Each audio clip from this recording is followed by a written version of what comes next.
તો શરૂ કરીએ હવે. લગભગ દરેક ક્લાસ સેટ થઈ ગયો છે.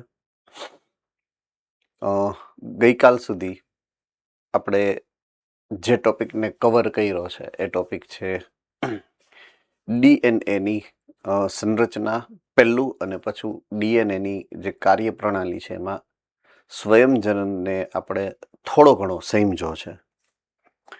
થોડો ઘણો એટલે કેટલો? તો કે આદિકોષ કેન્દ્રી સજીવ, બરાબર છે. એક પ્રયોગ આપણે સમજો તો છેલ્લે મિશેલ્સન અને સ્ટાલનો પ્રયોગ, કે જેમાં બેક્ટેરિયા ઈ કોલાઈ એની અંદર સ્વયંજનનની પ્રક્રિયાની જે પ્રણાલી છે, જે સિસ્ટમ છે, એને સમજાવવામાં આવી હતી થોડી ઘણી.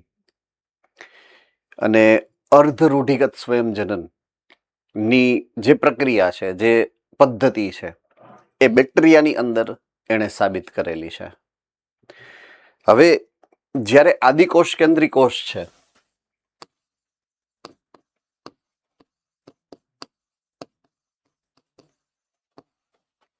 એની અંદર અર્ધ રૂઢિગત જે સિસ્ટમ છે, પ્રણાલી છે, એ તો લાગુ પડે છે એવું આપણે જોયું છે. પણ જ્યારે વાત સુકોષ કેન્દ્રી કોષની આવશે તો સુકોષ કેન્દ્રી કોષની અંદર સિસ્ટમ કઈ રીતે કામ કરતી હશે એ હવે નવી ચેલેન્જ આવી વૈજ્ઞાનિકોની સામે, બરાબર છે. એટલે સુકોષ કેન્દ્રી કોષની કોષીય સંરચનાની વાત આપણે હવે યાદ કરીએ ફરીથી. તો સુકોષ કેન્દ્રી કોષ હશે કોઈ પણ, તો એના કોષ કેન્દ્રની અંદર જે જનીન દ્રવ્ય છે, આ જનીન દ્રવ્ય કોષ વિભાજન દરમિયાન એમાં ખાસ એ તબક્કા દરમિયાન બેવડાય છે, ડબલ થાય છે, એટલે કે સ્વયંજનન પામે છે, એવું તમે ઓલરેડી જાણો છો, બરાબર છે. તો સુકોષ કેન્દ્રી કોષના કોષ કેન્દ્રમાં એ તબક્કા દરમિયાન જે રંગસૂત્રો, આપણે રંગસૂત્રો કહીએ છીએ પણ ડીએનએ, હકીકતમાં ડીએનએ જે બેવડાય છે, એ પ્રક્રિયા કઈ સિસ્ટમને ફોલો કરે છે, બરાબર છે, એની વાત હવે આપણે સમજવાની છે. ક્લિયર થઈ ગઈ વાત? હા કે ના? ઓકે. સો એના માટે થઈ અને આપણે આ આખી પ્રક્રિયાને વિસ્તારથી સમજીએ. હવે આ પ્રક્રિયા સમજાવવા માટેનો જે પ્રયોગ છે ને, એ પ્રયોગ કરનાર વૈજ્ઞાનિક, બરાબર છે, એ વૈજ્ઞાનિકનું નામ છે ટેલર. ટેલર નામના વૈજ્ઞાનિકે આ પ્રયોગ કરેલો છે. એટલે કપડાં લઈને જાતા નહીં કે આ સીવી દ્યો એમ, ઈ ટેલર નહીં, બરાબર. TAYLER છે આ, TAILER નથી, બરાબર છે. એટલે સ્પેલિંગમાં ફરક છે. દરજી ટેલર નહીં ટૂંકમાં. તો ઓલા ટેઈલર હોય, આ ટેલર છે. ટેલર એટલે જે કીએ એવા, ટેલર, હુ ટેલ્સ સમથિંગ, એમ ટેલર. એટલે ટેલર અને એના સહયોગીએ ઉચ્ચ કક્ષાની સપુષ્પી વનસ્પતિ, ખાસ કરીને શિંબી કુળની એક વનસ્પતિ જેનું નામ છે વિસિયા ફાબા, એક બીન એટલે કે દાણા, આપણે કેમ વાલના દાણા હોય, મગના દાણા હોય, એ રીતે આવા બીન્સ નો એક છોડ છે. ઓલમોસ્ટ એ જેને કહીએ ને કે નાના કદના વાલના દાણા જેવા હોય, એના દાણા, વિસિયા ફાબા કરીને વનસ્પતિ આવે છે. તો એ વિસિયા ફાબા ના કોષ વિભાજન દરમિયાન એને એનું કોષ વિભાજન કરાયું, પ્રેર્યું, અને જીવંત કોષની અંદર જે ઘટના છે એને માઇક્રોસ્કોપની નીચે ઓબ્ઝર્વ કરી, જાણી, એનું પૃથ્થકરણ કર્યું, અવલોકન કર્યું કે આમાં કઈ કઈ ઘટનાઓ બને છે, બરાબર છે. તો ટેલર અને એના સહયોગીઓએ વિસિયા ફાબા એટલે કે ફાબા બીન્સ ઉપર કઈ રીતે નવું ડીએનએ બને છે એ પ્રક્રિયા જાણવા માટે એને જે સિદ્ધાંત વાપર્યો છે ને, એ સિદ્ધાંત રેડિયો એક્ટિવિટીનો સિદ્ધાંત છે. આઇસોટોપ એણે વાપર્યો છે, બરાબર છે. આઇસોટોપનો ઉપયોગ એમણે પણ કરેલો છે. પણ બેક્ટેરિયામાં મિશેલ્સન અને સ્ટાલે નાઇટ્રોજનના ભારે એટલે કે N15 અને હળવા એટલે કે N14 આવા બે સમસ્થાનિકોનો ઉપયોગ કર્યો હતો. અહીંયા એ જે સમસ્થાનિક વાપરે છે, બરાબર છે, એ સમસ્થાનિકનું નામ છે થાઇમિડીન. નામ તો સુના હોગા, બરાબર છે. તો થાઇમિડીન છે ને, એને રેડિયો એક્ટિવ કરી અને એનો ઉપયોગ કર્યો છે. રેડિયો એક્ટિવ થાઇમિડીનનો ઉપયોગ કર્યો છે. સો રેડિયો એક્ટિવ થાઇમિડીનનો ઉપયોગ કરી અને એને આ પ્રયોગ કર્યો છે. ચાલો આટલું સમજાય પહેલા. ઓકે, હવે પ્રયોગની અંદર એને કર્યું છે શું? તો ફાબા બીન્સ એટલે કે વિસિયા ફાબાનું જે ફળ છે, બીન્સ, સિંગ છે, એના રંગસૂત્રોમાં રેડિયો એક્ટિવ થાઇમિડીન એને ઇન્સર્ટ કર્યું, જમા કર્યું, સમાવિષ્ટ કર્યું, દાખલ કર્યું ગુજરાતીમાં. સ્વયંજનન પછી તેનું વિતરણ કઈ રીતના થાય એ નિરીક્ષણ કર્યું. બરાબર છે. ઓમાં આપણે શું કર્યું હતું? પેલા સાદું N વાળું હતું, એમાં N15 નાખ્યું હતું. એક પેઢીમાંથી બીજી પેઢીમાં ગયા એટલે 100% સંકર જનીન તમને મળ્યું હતું. યાદ આવી ગયું? એ જ એક્ઝેક્ટ પ્રણાલી અહીંયા આખા ડીએનએ, આખા રંગસૂત્રમાં જોવા મળી. એને જ્યારે અવલોકન કર્યું, એને શું કર્યું? પેલા સાદા ન્યુક્લિયોટાઇડ હતા, નોર્મલ ન્યુક્લિયોટાઇડ છે, પણ એને જ્યારે નેક્સ્ટ કોષ વિભાજન પ્રેરવા માટે એવા માધ્યમમાં રાખ્યું જેમાં રેડિયો એક્ટિવ થાઇમિડીન છે. ઓકે, હવે પ્રશ્ન આવે, શું કામ એને થાઇમિડીન જ ગોઈતું? રેડિયો એક્ટિવિટી માટે એને થાઇમિડીન જ શું કામ પસંદ કર્યું એમ? ઓકે, જો ગ્વાનિન પસંદ કરત તો એ તો ડીએનએ માં હોય અને આરએનએ માં હોય. સમજાય છે? જો સાઇટોસિન પસંદ કરત તો એ બેયમાં હોય, જો એડેનિન પસંદ કરત તો એ બેયમાં હોય. થાઇમિડીન એટલે પસંદ કર્યું કે થાઇમિડીન ખાલી ડીએનએ માં જ, એટલે ડીએનએ ને જ એ રેડિયો એક્ટિવ કરશે. I hope it is very clear. બરાબર છે. બહુ સાદો સીધો અને સિમ્પલ લોજિક છે આની પાછળનો, કોઈ રોકેટ સાયન્સ નથી. એટલે એને થાઇમિડીનને રેડિયો એક્ટિવ કરવાનું પસંદ કર્યું. એને જોયું સેમ ટુ સેમ રિઝલ્ટ મળે ભાઈ. જૂનામાં તો કે જે પેરેન્ટલ સામાન્ય જનીન હતા એ, પછી જ્યારે પ્રથમ પેઢી આવે, પ્રથમ કોષની પેઢી આવે, તો એમાં અડધા નોર્મલ ને અડધા રેડિયો એક્ટિવ એટલે કે હાઇબ્રિડ જનીન મળ્યા એને. બરાબર છે. તો એને પરિણામ શું કર્યું છે? મિશેલ્સન અને સ્ટાલના પ્રયોગ જેવા જ પરિણામો એને મળ્યા. મેં તમને જે વાત કરી એ પ્રમાણે, જેમાં પહેલી પેઢીમાં બધા જ રંગસૂત્રો સમાન રેડિયો એક્ટિવ સિગ્નલ ધરાવતા હતા.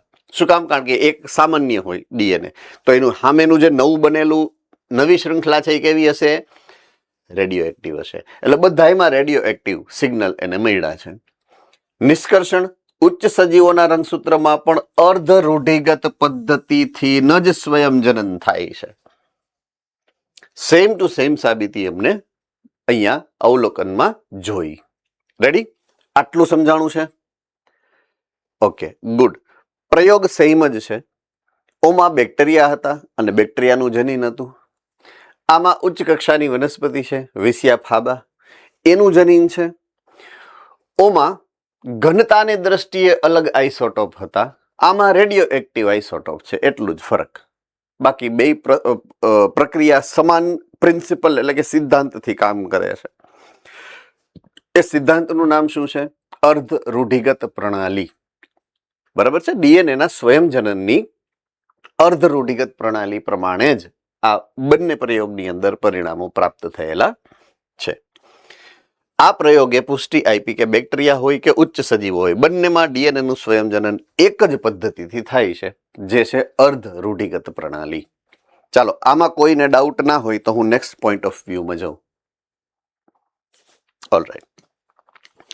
હવે આપણા કોષોની અંદર જે હમણાં થોડીક વાર પહેલા જોયું એ પ્રમાણે જે સ્વયંજનન થાય છે અર્ધ રૂઢિગત પ્રણાલીથી, તો એ કઈ રીતે થાય છે? કઈ રીતે થાયનો મતલબ થાય છે કે એની કાર્ય પ્રણાલી શું છે, કઈ રીતે થાય, પહેલું. બીજું, એમાં કયા કયા ઉત્સેચકો મુખ્યત્વે ભાગ લે છે?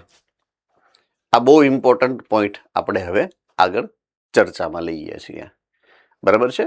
બે વસ્તુ આપણે જોઈએ. એક, એની સિસ્ટમ કઈ રીતે એ કામ કરશે. બીજું, એમાં ઉત્સેચક મુખ્યત્વે કયા કયા ભાગ લે છે. ઘણા બધા ઉત્સેચક હોય, પણ અત્યારે આપણે 4 મુખ્ય ઉત્સેચકોની જ વાત કરશું. ચાલો, આમાં કોઈને કઈ મુશ્કેલી સમજવામાં, તમારું હેડિંગ સમજવામાં? ઓકે, હવે વાત કરીએ છીએ પહેલા અહીંયા કે કોઈ પણ જીવંત કોષ હશે એના ડીએનએ સ્વયંજનન માટે એને ઉત્સેચકના સમૂહની આવશ્યકતા છે. સિંગલ ઉત્સેચક ન હોય. આ પ્રક્રિયામાં ઘણા બધા ઉત્સેચક છે. એ ઘણા બધામાં પાછો હીરો ભલે ને 8 હોય આખા પિક્ચરમાં, પણ મેઇન હીરો તો એક જ હોય એમ. બરાબર. આપણે કરવાનું છે શું? ડીએનએ નું સંશ્લેષણ. ડીએનએ પોલિમર છે, હા કે ના? એટલે આપણે હવે નવો ડીએનએ નો પોલિમર બનાવવો છે.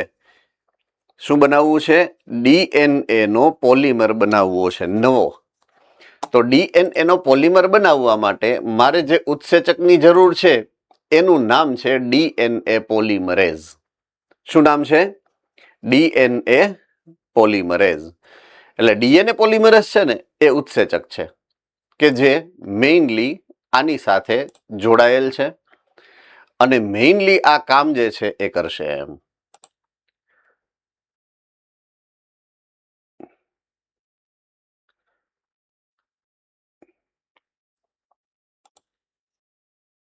એક જ મિનિટ હો બેટા, એક થોડુંક સેટિંગ ફેરવી નાખું. Okay fine. ધરતી મેડમ, મેં તમને છે ને કો હોસ્ટ બનાવ્યા છે, એટલે કોઈ એક્ટિવિટી થાય તો તમે જરાક દેખરેખ રાખજો. વિશાલ સર છે નહીં.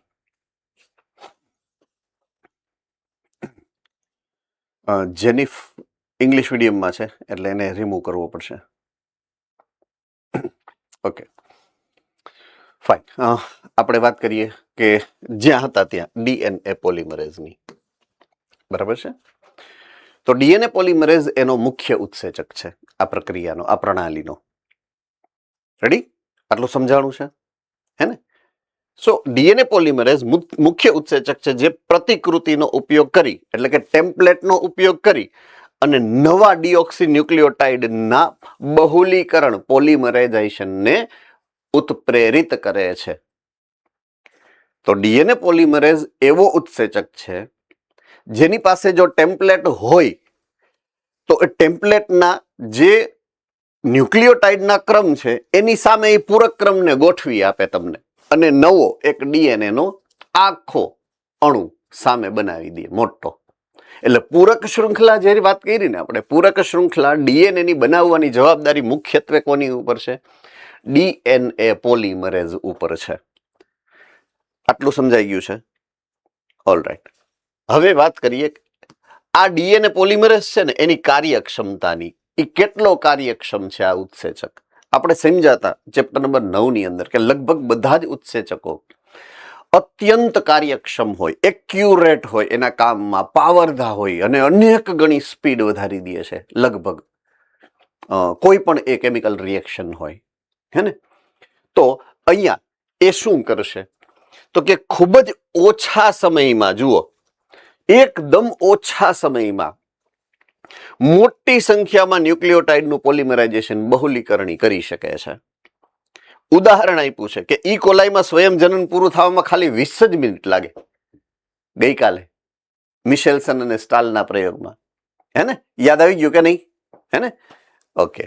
તો એટલો એક્યુરેટ છે ઈ ઉત્સેચક કે બહુ જ ઓછા સમયમાં એ ઘણા મોટા પ્રમાણમાં પ્રક્રિયા કરી શકે છે.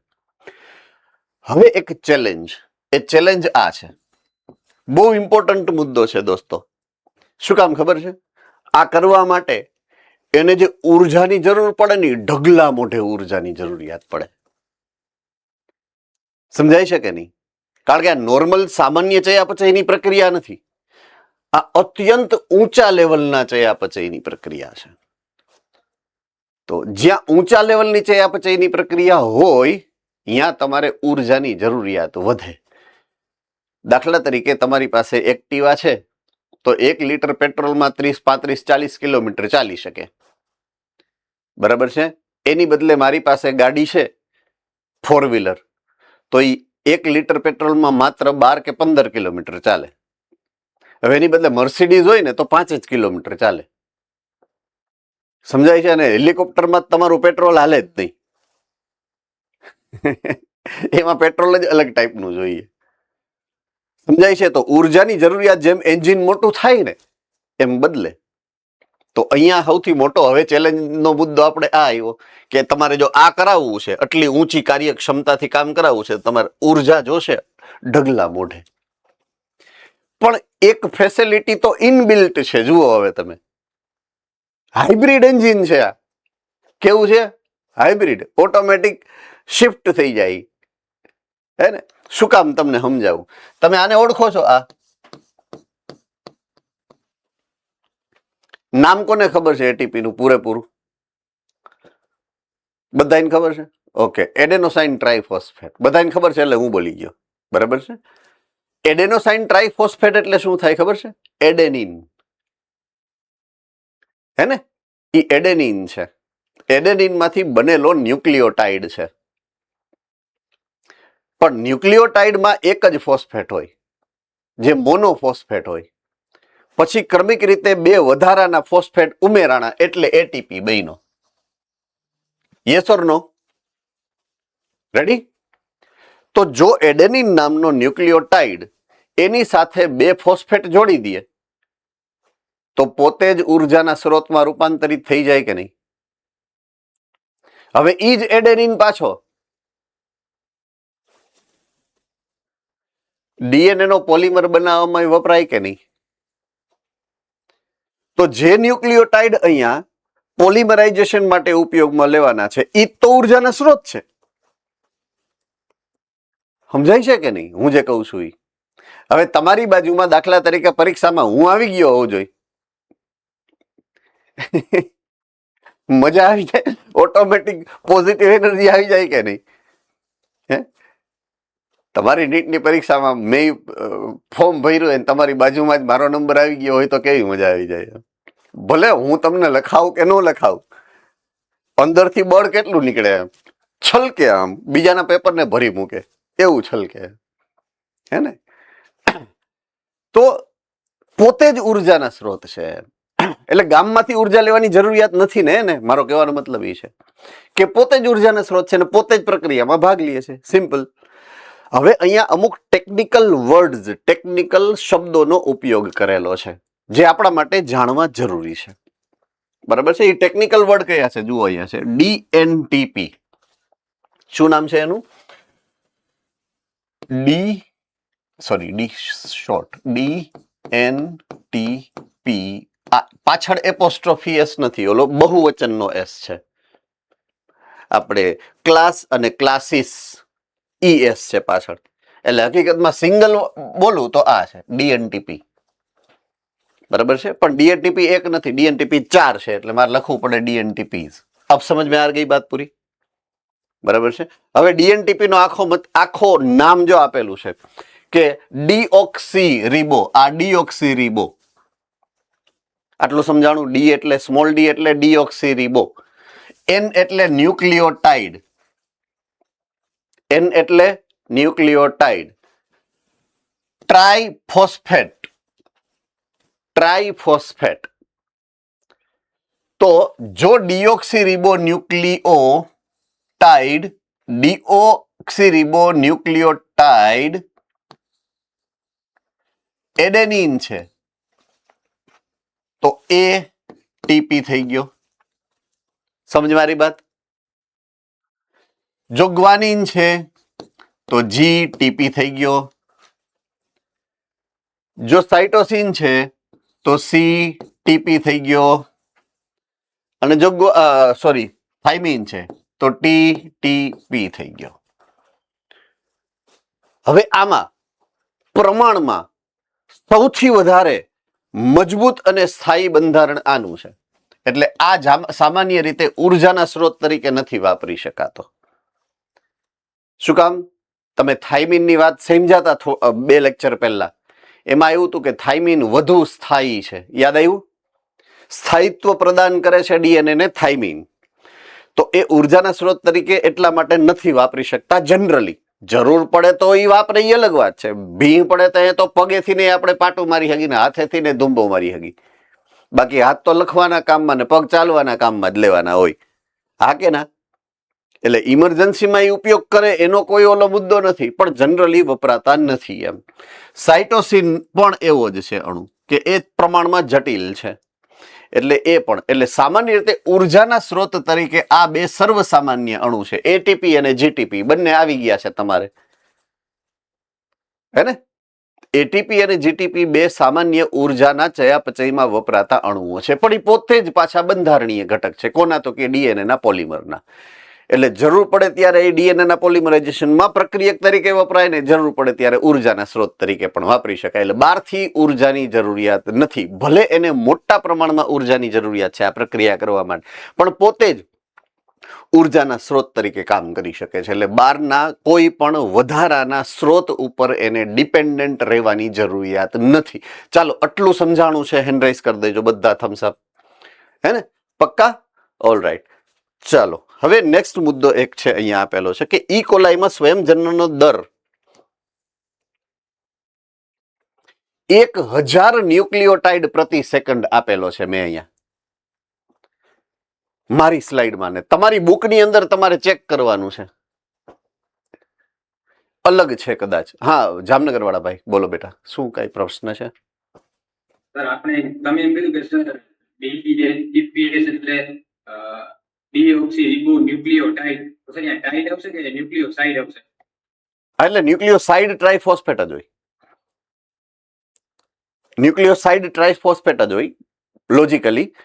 ન્યુક્લિયોટાઇડ એટલે મોનોફોસ્ફેટ થઈ જાય, બરાબર છે? એમાં બે ફોસ્ફેટ વધારાના એડ કરવું. એટલે આપણે જ્યારે પહેલા વાત કરી હતી એટીપી નું બંધારણ સમજાયું હતું, ત્યાર મેં શું એડેનોસાઇન ટ્રાઇફોસ્ફેટ, એડેનોસાઇન ટ્રાઇફોસ્ફેટ. તો ટ્રાઇફોસ્ફેટ ની આગળ એડેનોસાઇન, એડેનોસાઇન એટલે શું થાય? ન્યુક્લિયોસાઇડ થાય, ન્યુક્લિયોટાઇડ નો થાય. સમજ में आ गई बात, है ने? ओके. હા, મારો પ્રશ્ન એવો હતો તમને કે ન્યુક્લિયોટાઇડ અહીંયા મેં લખેલો છે 1000 ન્યુક્લિયોટાઇડ પ્રતિ સેકન્ડ, અને તમારી બુકની અંદર આંકડો અલગ હશે. જુઓ, કોને મળ્યો? ભુજ સેન્ટર વાળા ભાઈ બોલો જોઈએ, શું આંકડો છે તમારી બુકની અંદર જે આપેલો છે? 2000 બેઝ પેર. તો બે વચ્ચેનો તફાવત શું તમને ધ્યાનમાં આવ્યો છે? જુઓ તો, અહીંયા પણ સાચું છે ને ત્યાં પણ સાચું છે. જુનાગઢ વાળા બેન બોલો બેટા.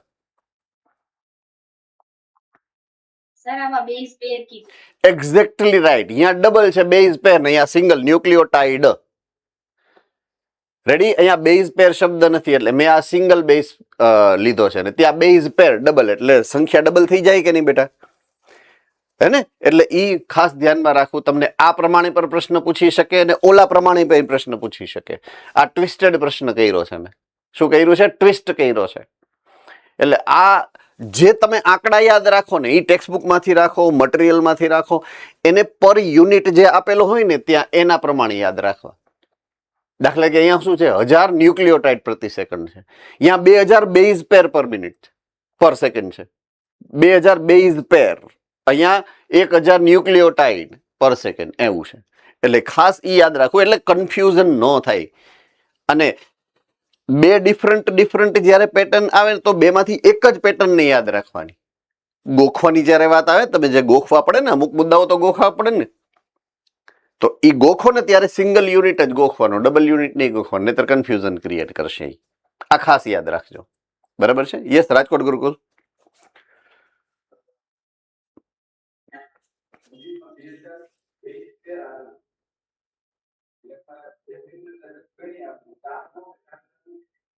અવાજ બેટા ઘોઘરો આવે છે, સમજાતું નથી.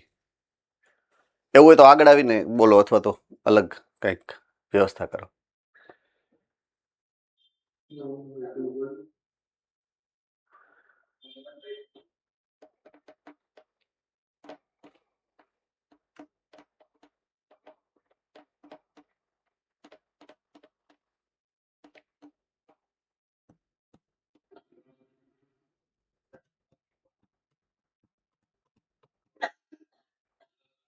હા બોલો બેટા. હા બોલો.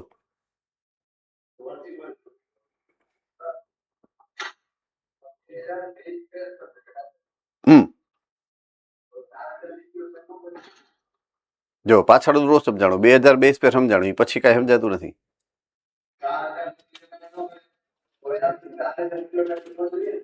Okay, got it. ઓકે, હવે સ્પીડની વાત કરું, ઉદાહરણ તરીકે સ્પીડની વાત કરું છું. તો આપણી પાસે શૃંખલા કેટલી છે? 2 શૃંખલા છે. આ એક શૃંખલા છે અને આ 2 શૃંખલા છે.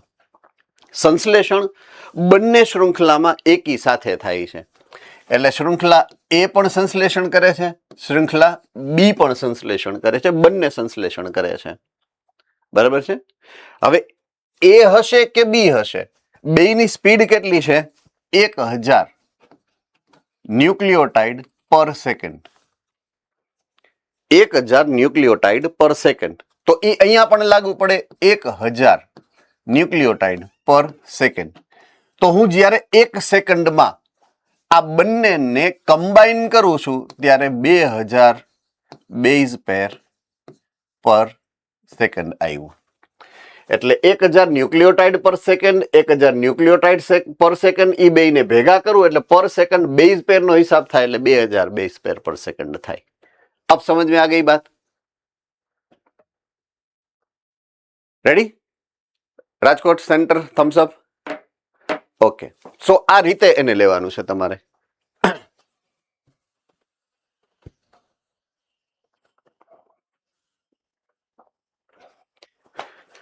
ઓલરાઈટ, હવે આ પ્રક્રિયા કઈ રીતે થાય છે અને કયા કયા ઉત્સેચકો એની અંદર ભાગ લે છે એ પ્રક્રિયાને આપણે અથવા તો એ સમજૂતીને આપણે એક સ્ટેપ આગળ વધારીએ.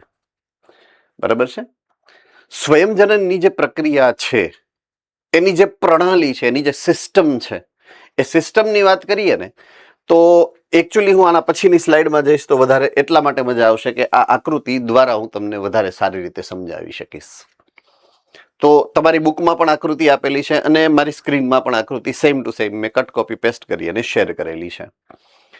તો આ જે સંરચના છે એ સંરચના છે એ ડીએનએ ની છે. આ પિતૃ શૃંખલા છે. બરાબર છે. આ ખોયલું છે. તો આ એવી જગ્યા છે કે જ્યાંથી આ શૃંખલાને ખોલવામાં આવી છે. બંને શૃંખલાઓ એકબીજાથી છૂટી પડે છે.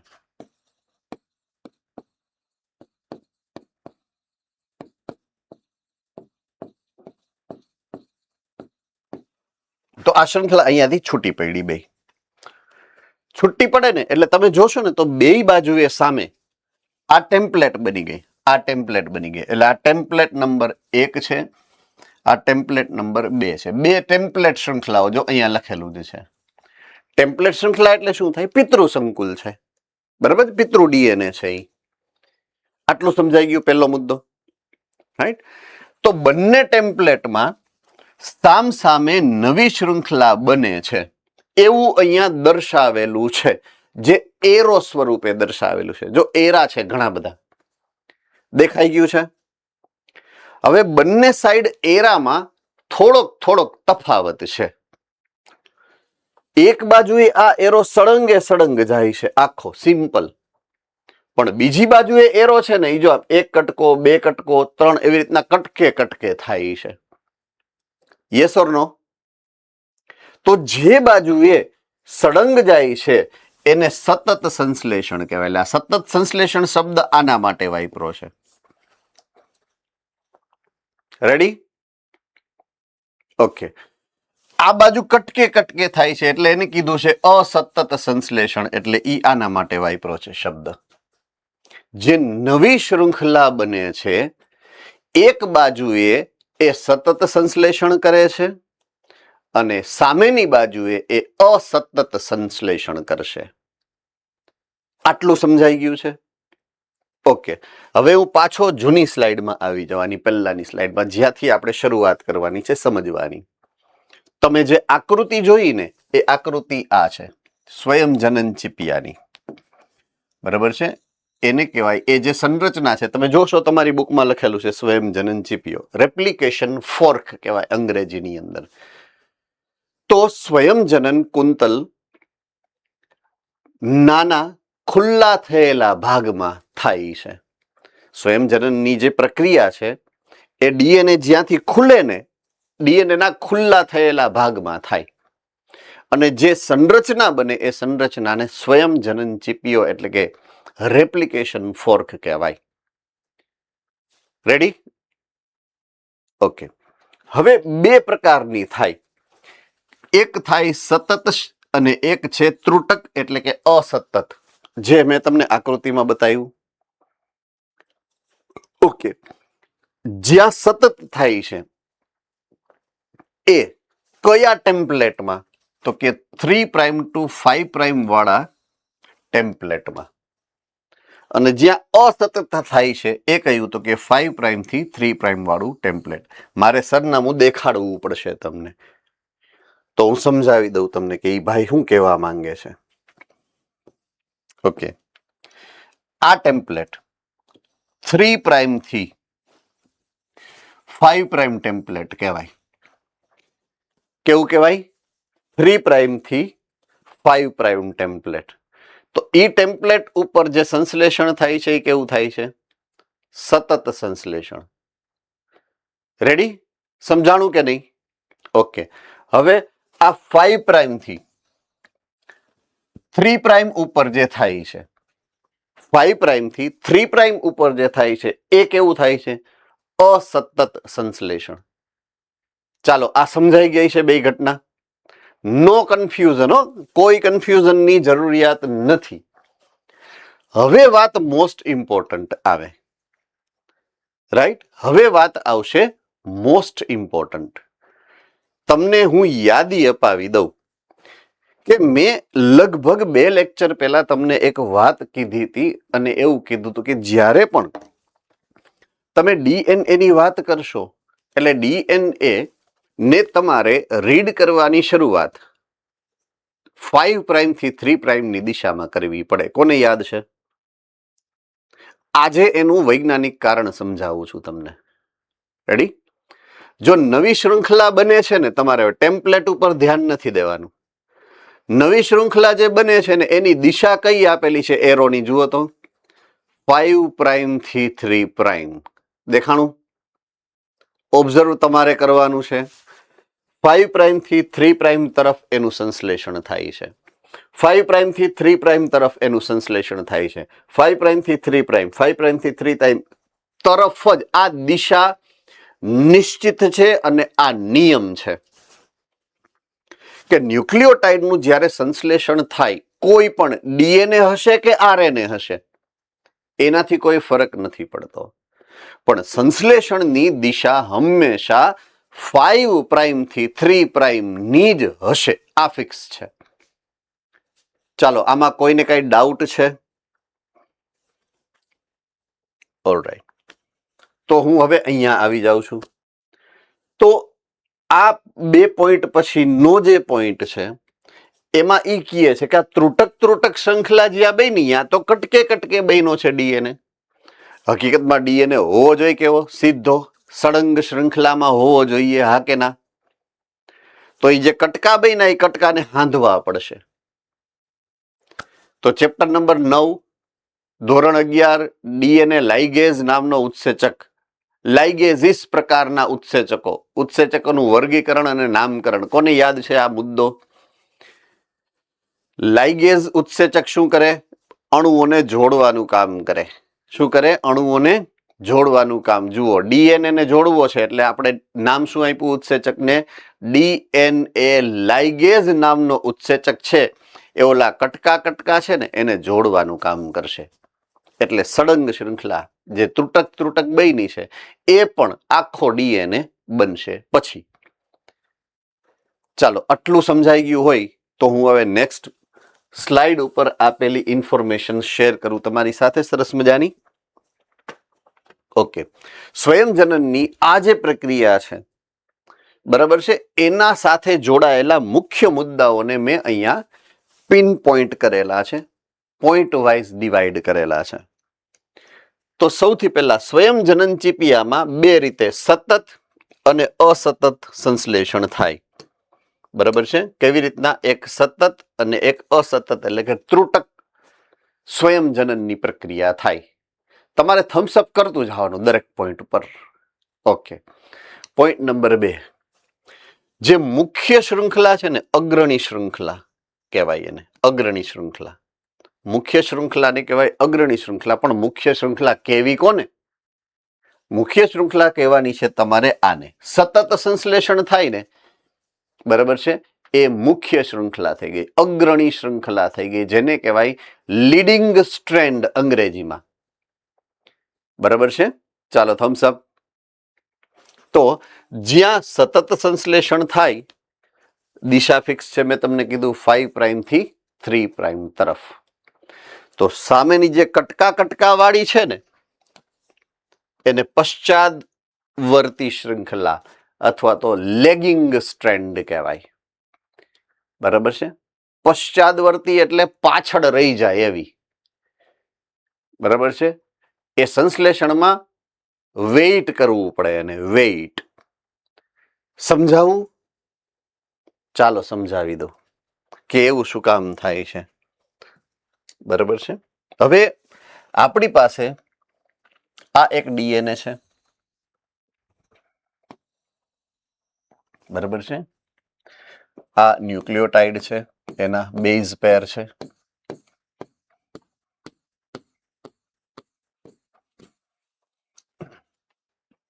બરાબર છે? ઓકે. હવે આ એક છે 3 પ્રાઇમ થી 5 પ્રાઇમ વાળી, તો હા મેં 5 પ્રાઇમ થી 3 પ્રાઇમ વાળી શૃંખલા થાય. 4-5 ન્યુક્લિયોટાઇડના નામ હું લખી નાખું. દાખલા તરીકે સાઇટોસિન છે તો ગ્વાનિન થાય, થાઇમિન છે તો એડેનિન થાય, ગ્વાનિન છે તો અહીંયા સાઇટોસિન થયો, થાઇમિન છે તો અહીંયા એડેનિન થયું, એડેનિન છે તો અહીંયા થાઇમિન થયું. ઘણું આટલું ઇનફ છે, ઘણું છે, પણ આપણે બહુ જાજુ ઊંડું નથી ઉતરવું આમાં. હવે સૌથી પહેલા તો આ બે શૃંખલા છૂટી પડવાની ઘટના બનવી જોઈએ. એટલે કર્યું શું આપણે? અહીંયાથી આ બંધને, હાઇડ્રોજન બંધને તોડ્યા. બરાબર છે? એટલે આ 3 પ્રાઇમ વાળી શૃંખલા નો આ ગ્વાનિન અહીંયા આવ્યો. બરાબર છે? આ 5 પ્રાઇમ વાળો થાઇમિન આ ઉપર વયો ગયો. સોરી, સાઇટોસિન છે એ ઉપર વયો ગયો.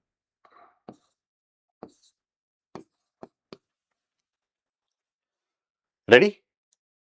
હવે મેં આ બીજો બંધ તોડ્યો.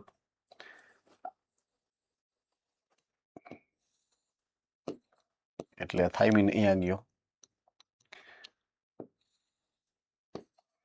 આ એડેનિન અહીંયા ગયો. આ નોખા પડેલા ભાગ. હવે જે નવી શૃંખલા બનવી જોઈએ એની દિશા 5 પ્રાઇમ ફિક્સ છે. તો 5 પ્રાઇમની એરેન્જમેન્ટ ક્યાં થાય? તો કે 3 પ્રાઇમની સામે અહીંયા. તો એક એમાં જે ન્યુક્લિયોટાઇડ છે અહીંયા હું ગોઠવી શકું, સાઇટોસિન, કારણ કે આ 5 પ્રાઇમ થયું. સમજાય છે હું જે કહેવા માંગુ છું એ? પછી હું બીજો અહીંયા પણ ગોઠવી શકું, એડેનિન. તો આ બેને જોડું એટલે અહીંયા નવું બન્યું. હવે હું અહીંયા ન્યુક્લિયોટાઇડ અરેન્જ કરી શકું કે ન કરી શકું લીગલી?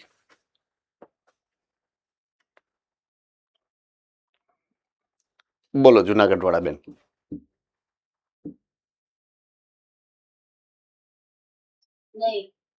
શું કામ? યસ, કારણ કે સંશ્લેષણની દિશા, દાખલા તરીકે આ 3 પ્રાઇમ થયો ને નવો, 5 પ્રાઇમ ની સામે તો 3 પ્રાઇમ આવે, તો 3 પ્રાઇમ થી કોઈ દિવસ શરૂઆત થાય જ નહીં.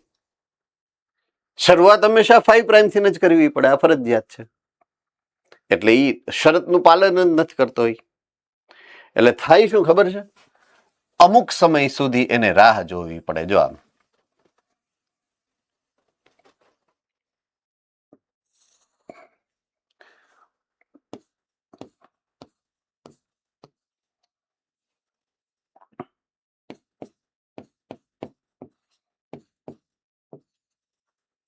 આ અહીંયા સતત સંશ્લેષણ થતું જ જાય, થતું જ જાય, થતું જ જાય.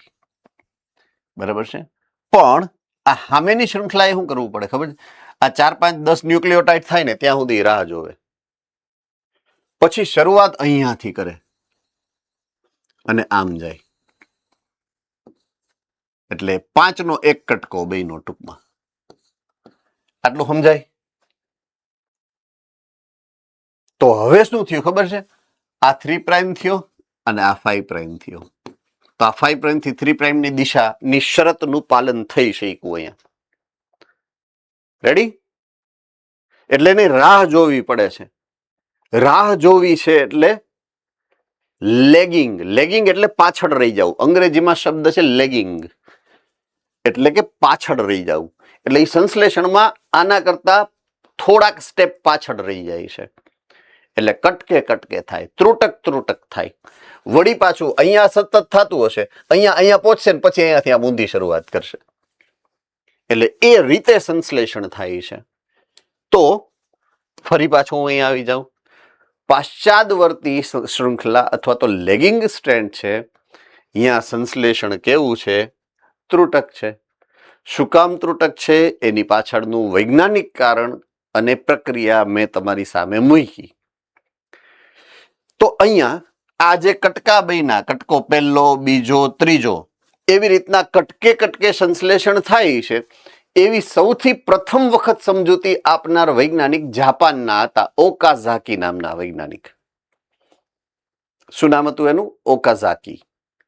એટલે આ જે ટુકડાઓ બને છે ને એને એના નામ ઉપરથી ઓકાઝાકી ટુકડાઓ કહેવાય. રેડી? આવી રહ્યું જુઓ, ઓકાઝાકી ખંડ. તો પશ્ચાદવર્તી શૃંખલા છે, જ્યાં ત્રુટક શૃંખલાઓ થાય છે, એમાં ઓકાઝાકી ખંડો એટલે કે ટુકડાઓ બનશે. હવે એને જોડવાના કામ માટે તમારી જરૂરિયાત શેની છે? ડીએનએ લાઇગેઝની. તો ડીએનએ લાઇગેઝ કરશે શું? ઓકાઝાકી ખંડોને જોડવાનું કામ કરશે. રેડી?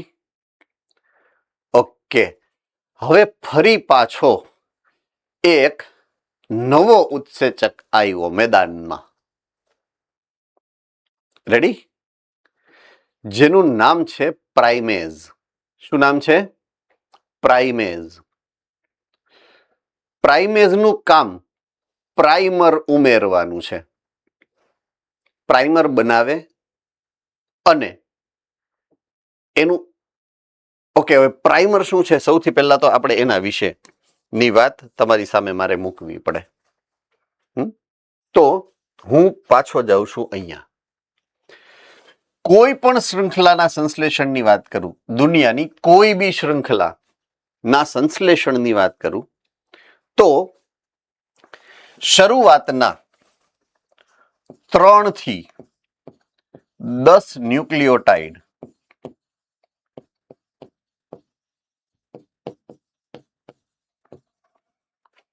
નો એક ખંડ, બરાબર છે, એક ટુકડો, એ 3 થી 10 ન્યુક્લિયોટાઇડ નો એક ટુકડો હોય. દાખલા તરીકે આ 5 છે, તો અહીંયા એક વિશેષ આરએનએ ના ટુકડાનું સંશ્લેષણ થાય. શરૂઆત અહીંયાથી થાય હંમેશા. આ નિયમ છે. જેમ ઓલો નિયમ કેમ છે દિશાનો, કે 5 પ્રાઇમ થી 3 પ્રાઇમ તરફ જ થાય, એમ અહીંયા કોઈ પણ સંશ્લેષણમાં, ઇવન અહીંયા સંશ્લેષણ થાય ને તોય ત્રુટક શૃંખલા બને કે સતત શૃંખલા બને, આવા 3 થી 10 ન્યુક્લિયોટાઇડ નો એની સામે એક આરએનએ નો ટુકડો બને. એ જે આરએનએ નો ટુકડો બને ને એને આરએનએ પ્રાઇમર કહેવાય.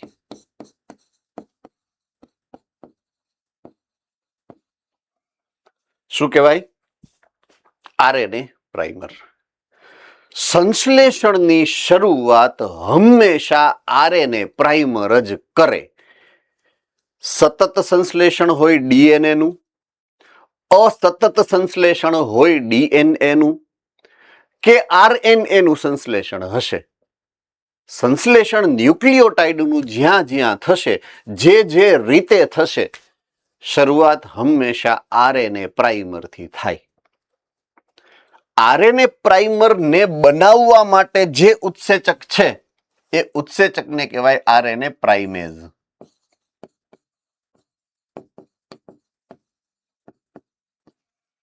તો પ્રાઇમર બનવાની જે પ્રક્રિયા છે એ પ્રાઇમેઝ દ્વારા થાય છે. તો પ્રાઇમેઝ છે તો પ્રાઇમર બને, અને પ્રાઇમર બને તો જ સંશ્લેષણ થાય, નહીતર નહીં. રેડી? ઓકે. વચ્ચે હમણાં મેં કીધું તું થોડીક વાર પહેલા કે આની વચ્ચેનો બંધ આમ તોડવો પડે, આની વચ્ચેનો બંધ આમ તોડવો પડે, ત્યારે આ ખુલે. યાદ આવ્યું? તો ઈ જે કુંતલમય ડીએનએ ના વચ્ચેના હાઇડ્રોજન બંધ તોડવા માટે પણ એક ઉત્સેચક જોઈશે તમારે. પાછો એક નવો ઉત્સેચક આવ્યો, મેં નવું લાયા હો ભાઈ, હે ને? એ શું છે? ઉત્સેચકનું નામ ડીએનએ હેલિકેઝ. કામ શું છે? આ શૃંખલાને છૂટી પાડે, રાઈટ? તો ડીએનએ ની બેવડી શૃંખલાને ખોલે છે. એ કામ કોનું છે? ડીએનએ હેલિકેઝનું. તો આમ જોવા જઈએ ને તો કામની શરૂઆત આ ભાઈ કરે, સૌથી છેલ્લે ભલે રાખ્યા એને. હીરોની એન્ટ્રી છેલ્લે જ થાય હો ભાઈ, એને હીરો અને પોલીસ છેલ્લે આવે. તો ડીએનએ હેલિકેઝ સૌથી પહેલા ડીએનએ ની કુંતલને ખોલે, પછી પ્રાઇમેઝ બનાવે, અને પછી ડીએનએ પોલિમરેઝ કામ કરી શકે. ભલે એને પહેલા આપણે સમજો તો ડીએનએ પોલિમરેઝને, પણ એનું કામ છેલ્લે છે. અને સૌથી છેલ્લે ડીએનએ લાઇગેઝ આવશે. રેડી? આટલું સમજાય? Yes or no? All right, good.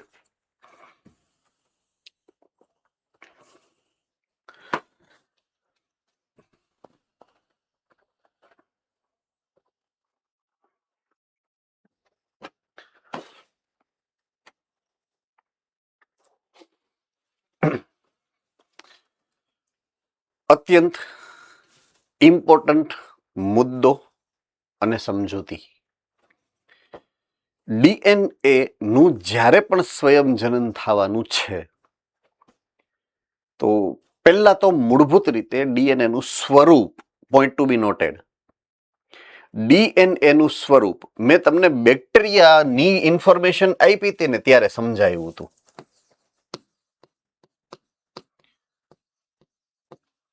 તો એની અંદર બે પ્રકારના જનીન દ્રવ્યની વાત કરી હતી. એક હતા પ્લાઝમિડ અને એક હતા ન્યુક્લિઓઇડ. કોને કોને યાદ છે આવું? ઓકે. બે પ્રકારના ડીએનએ વલયાકાર જ હોય એવું પણ મેં તમને ઇન્ફોર્મેશન આપી છે. યાદ છે નથી એ બીજા નંબરની વાત છે. આ છે ને નાનું વલય છે, આ છે ને એ મોટું વલય છે. એટલે મોટા વલયને સાચવવા માટે ગૂંચળું બનાવવું પડે, એટલે આ ગૂંચળાકાર થઈ જાય. એટલે એનું પેકિંગ કરવું પડે ઓલું પ્રોટીનની સાથે. એટલે આને ન્યુક્લિયો પ્રોટીન બનાવવું પડે. આ ખાલી ડીએનએ નો પોલિમર છે પ્લાઝમિડ. એમાં વચ્ચે પ્રોટીન નથી, ન્યુક્લિયો પ્રોટીન નથી પ્લાઝમિડ. યાદ રહીએ કે નો રહીએ આટલું? તો મૂળ મુદ્દો મારો તમને સમજાવવાનો એ છે કે ડીએનએ નું મૂળ સ્વરૂપ તો આ જ છે, વલયાકાર. એ પછી કોષ તમારો હોય કે બેક્ટેરિયાનો હોય એને કઈ ફરક નથી પડતો. કઈ તમારી અંદર ડીએનએ ના તંતુ છે એ પણ કેવા છે? વલયાકાર જ હોઈ શકે મૂળભૂત રીતે. બરાબર છે? ઓકે. સો વાત કરીએ કે દાખલા તરીકે આ કોઈ ડીએનએ નો વલયાકાર અણુ છે, બરાબર છે? વલયાકાર ડીએનએ નો અણુ છે. હવે આટલા ભાગને હું ઝૂમ કરી દઉં, હકીકતમાં છે હું ઈ આવો છે અણુ, આવો અણુ છે એકચ્યુઅલમાં, આમ. બરાબર છે ને? આવો અણુ હોય ને ડીએનએ નો તો ડબલ બેવડી કુંતલમય શૃંખલા. તો જ્યારે આમાં કોઈ છેડો તો નથી, વલય હોય એનો છેડો થોડો હોય કે આ છેડો એ ને આ છેડો બી, એવો એ તો રેખામાં હોય ને છેડા. તો સમજાય છે કે નહીં? જો એ રેખા સ્વરૂપે હોત ને તંતુ સ્વરૂપે તો કોઈ ચિંતા નહોતી કે આ કા છેડો એ અથવા તો છેડો બી, બેમાંથી એક જગ્યાએ શરૂઆત થાય. એવું તો છે ને અહીંયા. એટલે અહીંયા રેપ્લિકેશન એટલે કે સ્વયંજનન ને શરૂ કરવા માટે એક પોઈન્ટ આપવો પડે સ્પેશિયલ. દરેક ડીએનએ પાસે આ પોઈન્ટ હોય કે જ્યાંથી જ શરૂઆત થાય, બીજી કોઈ જગ્યાએથી રેપ્લિકેશનની શરૂઆત નહીં થાય. તો જે સ્થાનેથી શરૂ થાય ને એ સ્થાનને આ કહેવાય. સ્વયં જનનનું ઉત્પત્તિ સ્થાન કહેવાય. શું કહેવાય? સ્વયં જનનનું ઉત્પત્તિ સ્થાન. થમ્સઅપ કરવું પડશે તમારે, હે ને? ઉદાહરણ તરીકે એ સ્થાન આ છે, આ એ સ્થાન છે કે જ્યાંથી રેપ્લિકેશનની શરૂઆત થશે. તો હેલિકેઝ છે ને અહીંયા પધારે. યાદ આવ્યો હેલિકેઝ ઉત્સેચક? હેલિકેઝ અહીંયા આવે ને એટલે સૌથી પહેલા અહીંયા એ રાસાયણિક બંધ તોડવાનું કામ કરે. એટલે આમ ખુલે. क्लियर થાય છે? હા કે ના? अब समझो आप मेरी बात को, तो एक्चुअलમાં આ છે ને એક ફૂલેલા ફુગ્ગા જેવી રચના છે. બબલ, જો અહીંયા લખ્યું છે સ્વયં જનન બબલ, એવો શબ્દ મેં વાપર્યો છે. તો આ શબ્દ મેં આના માટે એકચ્યુઅલમાં વાપર્યો છે કે સ્વયં જનનની જે શરૂઆત થાય, ઓલો હેલિકેઝ ઉત્સેચક જ્યાં કાપવાની શરૂઆત કરે ને ત્યાં ડીએનએ ની બે શૃંખલા સામે છૂટી પડે ને તો બબલ બની જાય, ફુગ્ગો બની જાય એક. Ready?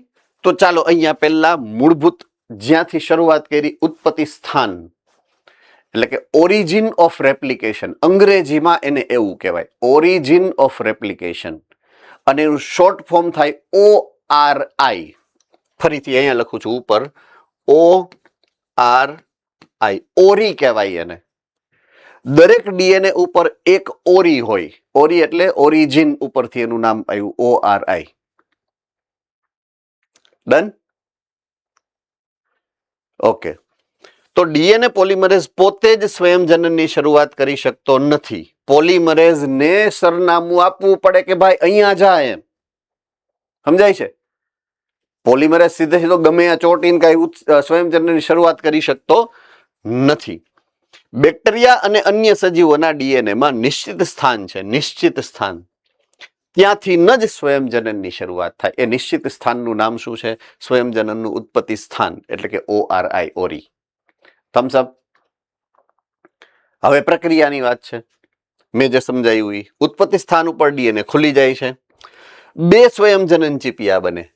That's the twist for you. સ્વયં જનન ચીપિયા એકચ્યુઅલમાં બે બને છે. એક ચીપિયો આ સાઈડ બને છે, એક ચીપિયો આ સાઈડ બને છે. બંને સાઈડે સ્વયં જનન ચીપિયા બને. ક્લિયર? આ સાઈડનો ચીપિયો આ બાજુ સ્વયં જનનની શરૂઆત કરશે, આ સાઈડનો ચીપિયો આ સાઈડ સ્વયં જનનની શરૂઆત કરશે. તો બે સ્વયં જનન ચીપિયા જે વિરુદ્ધ દિશામાં આગળ વધે, એનો મતલબ શું છે? સ્વયં જનન જ્યારે જ્યારે આગળ વધશે તો બંને દિશામાં સ્વયં જનન, અને છેલ્લે કોઈ એક જગ્યાએ મળી જાય એટલે એકમાંથી બે સંપૂર્ણ પ્રતિકૃતિનું નિર્માણ કરે. Ready? Doubt? Okay.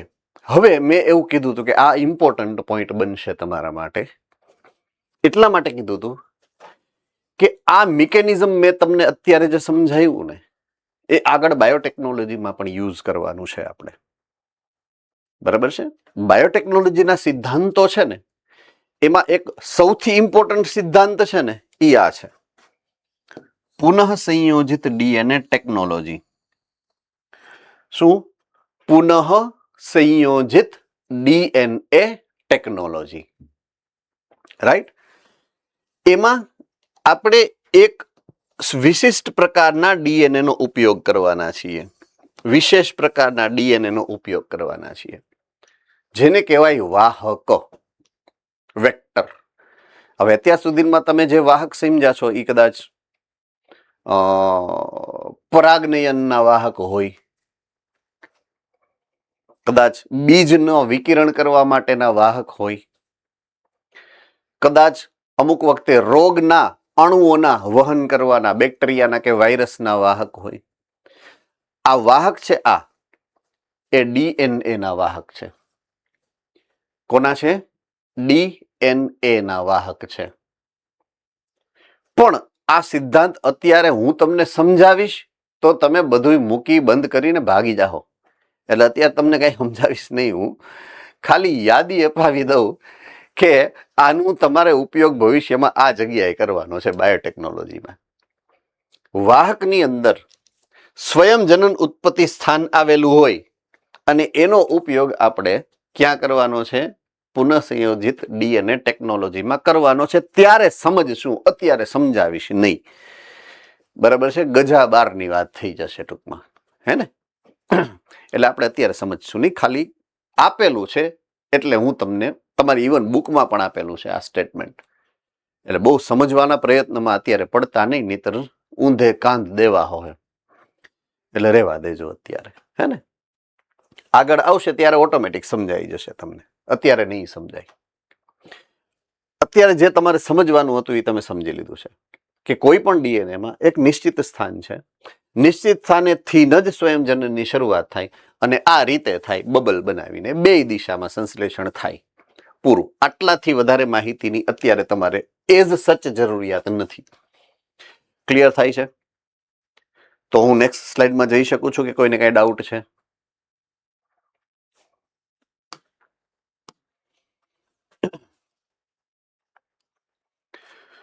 Chapter number 9, કોષચક્ર. અને કોષચક્રમાં સ્વયંજનન ક્યાં થાય, કઈ રીતે થાય, શું કામ થાય, બધું રિવાઇઝ કરેલું છે. આ છે G1 તબક્કો. અહીંયા જે પ્રમાણે બહુ દેખાય એવું નથી એટલે હું મોટું કરીને તમારી સામે મૂકું છું. આ છે વિભાજન તબક્કો. સંશ્લેષણ તબક્કો એટલે કે સ્વયંજનન અહીંયા થાય છે. બરાબર છે? આ તો તમે જાણો જ છો. વૃદ્ધિ તબક્કો 1, વૃદ્ધિ તબક્કો 2, સ્વયંજનન અને વિભાજન તબક્કો. આ પાછું હું તમને પાછા 4 અવસ્થાઓના નામ, કારણ કે કોષચક્રની વાત આવી એટલે 4 અવસ્થાને મેં યાદ કરાવી. હવે એમાં સ્વયંજનનની પ્રક્રિયા થશે એ તબક્કામાં આપણે બધા જાણીએ છીએ. થમ્સઅપ કરી દેજો એકવાર, હે ને? તો કોષચક્રના એ તબક્કામાં જે આ પ્રક્રિયા થાય છે એના વિશેની અમુક માહિતીઓ અહીંયા રિવાઇઝ કરાવી અને થોડીક એના વિશેની ઇન્ફોર્મેશન તમને વધારી. ડીએનએ નું સ્વયંજનન અને કોષ વિભાજન એકબીજાને આધારિત પ્રક્રિયા છે. જો મારે કોષ વિભાજન કરવું છે તો સ્વયંજનન કરાવવું પડશે, અથવા તો જો સ્વયંજનન થશે તો જ કોષ વિભાજન થશે. એટલે એકબીજા ઉપર ડિપેન્ડન્ટ પ્રક્રિયા છે. આમાં તો કોઈને મુશ્કેલી ન થાય સમજવામાં, હે ને? ઓકે. પોઈન્ટ નંબર 2, સ્વયંજનન બાદ જો કોષ વિભાજન ન થાય, કોષ વિભાજન એટલે અહીંયા કોષ રસ વિભાજન છે. કોષ કેન્દ્ર જો સ્વયંજનન થઈ ગયું એટલે કોષ કેન્દ્ર તો બેવડાઈ ગયું કહેવાય કે નહીં? કારણ કે ડીએનએ નો જથ્થો તો ડબલ થઈ ગયો કે નહીં? તો કોષ કેન્દ્ર તો ડબલ થઈ ગયું. કેરિયોકાઇનેસિસ થઈ ગયું, કોષ કેન્દ્ર વિભાજન થઈ ગયું. અને એક કોષમાંથી 2 કોષ ત્યારે જ બને જ્યારે કોષ રસ વિભાજન થાય. તો કોષ રસ વિભાજન ન થયું, કોષ કેન્દ્ર વિભાજન થયું, તો પોલીપ્લોઇડી આવે. પોલીપ્લોઇડી આની પહેલાના ચેપ્ટરમાં મેં સમજાવ્યું હતું, હે ને? તો એને પાછી રિકોલ કરી છે ઇન્ફોર્મેશનને. ઇવન 10મા ચેપ્ટરમાં પણ આપેલું છે આ કે કોષ કેન્દ્ર વિભાજન થાય, કોષ રસ વિભાજન ન થાય તો દ્વિકોષ કેન્દ્રીય અવસ્થા આવે, ડાયકેરિયોન સ્ટેજ. યાદ આવી ગયું કે નહીં? હે ને? એ જ વસ્તુ માહિતી તમને શેર કરેલી છે ફૂગ ચેપ્ટર નંબર 2 માં, ફૂગ સૃષ્ટિમાં, લિંગી પ્રજનનમાં, હે ને? એટલે એક જ માહિતી તમને 4 જગ્યાએ આપી છે, અલગ અલગ હેતુ માટે, અલગ અલગ પ્રક્રિયા સમજવા માટે. પણ મૂળ સિદ્ધાંત તો એક જ છે, કોષચક્રનો કોષ વિભાજનનો તબક્કો. નેક્સ્ટ, ત્રીજો પોઈન્ટ, કોષના વિભાજન પહેલા.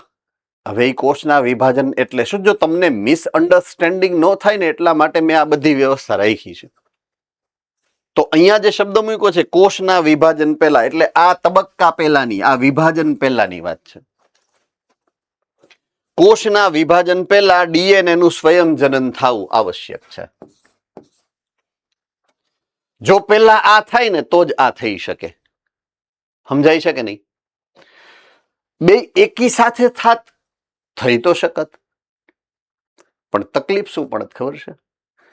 આની મર્યાદા મેં તમને હમણાં આગળ 4 સ્લાઇડ પહેલા આવ્યું હતું કે સ્વયં જનન એવી પ્રક્રિયા છે કે જેમાં ખૂબ મોટા પ્રમાણમાં ઉર્જાની જરૂરિયાત પડશે. ખૂબ મોટા પ્રમાણમાં ઉર્જાની જરૂરિયાત પડે. ઇવન તમને ખાલી કહી દો ઓલા 20 મિનિટ વાળું ઇકોલાઈનું, આખા કોષ ચક્રને જો હું 20 મિનિટમાં વિભાજિત કરું ને તો 18 મિનિટ આ હાલે. 2 જ મિનિટમાં આ બધું થાય. સમજાય છે? તો આ કેટલું મોટું હશે? તો આને ને આને ભેગું કરો ને તો ઓલા બચાડા કન્ફ્યુઝ થઈ જાય. સમજાય છે કે આ કરવું કે આ કરવું? એટલે બેન નોખા પાડી દીધા. તો આની તૈયારી એટલે આ અને આની તૈયારી એટલે આ. એટલે હંમેશા આ વિરામ અવસ્થાઓ જે છે ને G1 અને G2 એ એના પછીના અનુગામી તબક્કાઓની તૈયારીના તબક્કાઓ છે. ટૂંકમાં G1 વખતે જે પણ ક્રિયાવિધિ થાય છે ને એ સ્વયં જનન કરવા માટેની પૂર્વ તૈયારીઓ છે. આટલું સમજાય કે નહીં?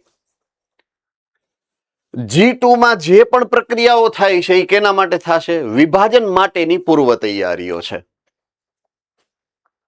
ક્લિયર થઈ ગઈ વાત આખી? હા કે ના? તો આ રીતે હવે તમારે ફેરફાર કરવાનો. જ્યારે વાંચવા બેસશો, જ્યારે ચેપ્ટર નંબર 10 ધોરણ 11 નું ભૂલથી વાંચવા બેસશો તોની વાત છે. તો આ બધા સિદ્ધાંતો મેં જે જ્યાં જ્યાં શીખડાવ્યા છે એ બધા એને રિકોલ કરી, યાદ કરી અને એમાં ઉમેરવાના છે તમારે. એટલે હાવ ઇઝીલી તમને એ ચેપ્ટર સમજાઈ જશે. બરાબર છે? તમને આઈ થિંક સેન્ટરના ટીચરે સરસ મજાનું સમજાવ્યું જ છે, મને ખબર જ છે, પણ છતાં વધારાની જેટલી ઇન્ફોર્મેશન મેં અહીંયા જ્યાં જ્યાં ટપકા મૂકીને તમને આપી છે એ બધી હારે હારે ગોઠવતા જાજો એટલે તમને એકદમ ફ્લરિશ થઈ જશે. તમારે ગોખવાની જરૂરિયાત નહીં પડે. ઓકે, હવે નેક્સ્ટ પોઈન્ટ છે આપણો અને એ મુદ્દો આવશે પ્રત્યાંકનનો. શું આવશે? પ્રત્યાંકનનો, જે હું આજે નહીં લઉં. બરાબર છે? આવતીકાલથી આગળ વધશો ત્યારે એલટી પણ તમારી બાકી છે. બરાબર છે? એટલે એલટીમાં જ તમારો 10-15 મિનિટનો સમય વહી જશે. ઓલરેડી 9:15 વાગી ચૂક્યા છે. એટલે આગળ હું જતો નથી. પ્રત્યાંકનથી આના પછીના લેક્ચરમાં આપણે આગળ વધશું. સ્વયંજનનની પ્રક્રિયા સુધી આજે આપણે પૂરું કર્યું છે. રેડી? સો કોઈને કાંઈ ડાઉટ હોય તો પૂછી શકો છો. અધરવાઇઝ મેડમને હું કહું છું એલટી લેવા આવે. ઓલરાઈટ, ઠીક છે, ચાલો કાલે મળીએ છીએ. Take care.